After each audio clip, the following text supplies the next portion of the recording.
اللهم صل وسلم وبارك على سيدنا محمد. ازيكم حبايبي، عاملين ايه؟ يا رب تكونوا بخير. تعالوا اقول لكم على وصفه حلوه جدا، كانت رايحه من بالي، يعني يعني بصراحه موفره جدا جدا. احنا بنجيب العجوه من بره بتبقى مش حلوه خالص، بيبقى فيها تراب، بتبقى قرمشه. لا، تعالوا نعملها في البيت من البلح الناشف بتاع رمضان اللي احنا بنسيبه يسوس ويترمي. لا، تعالوا نعمل منه الكميه الحلوه دي.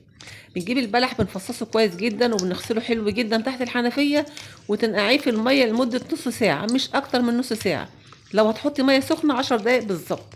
لا تكتريش في النقع بتاعه عشان ما يبقاش مليان ميه، ويبقى مش هيبقى حلو معاكي يعني بصراحه.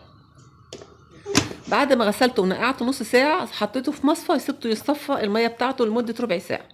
مفيش احلى من كده بقى، حاجه سهله جدا. هاتي الكبه بتاعتك، هاتي المفرمه بتاعتك، ايه اللي موجود عندك افرمي فيه البلح دوت. هيطلع لك احلى عجوه، احلى من اللي بتجيبيها من بره مليون مره.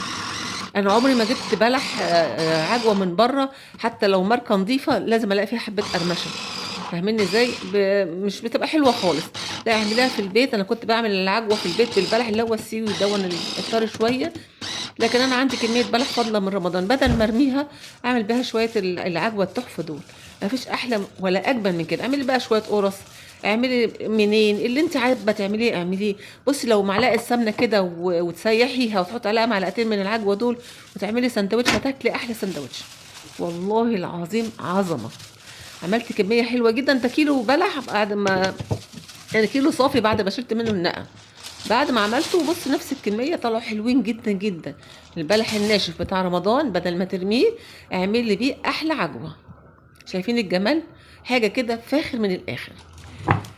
ان شاء الله الفيديو بتاعنا يكون عجبكم. لو عجبكم الفيديو تدعمونا بلايك شير سبسكرايب للقناة. عايزة اقول لكم بس ان انا حطيته في اكياس وشلته في الفريزر، اي وقت اشتغل بيه، اعمل منه قرص، اعمل منه اي حاجة. يا رب الفيديو بتاعنا يكون عجبكم، والسلام عليكم ورحمة الله وبركاته. مع الف سلامة.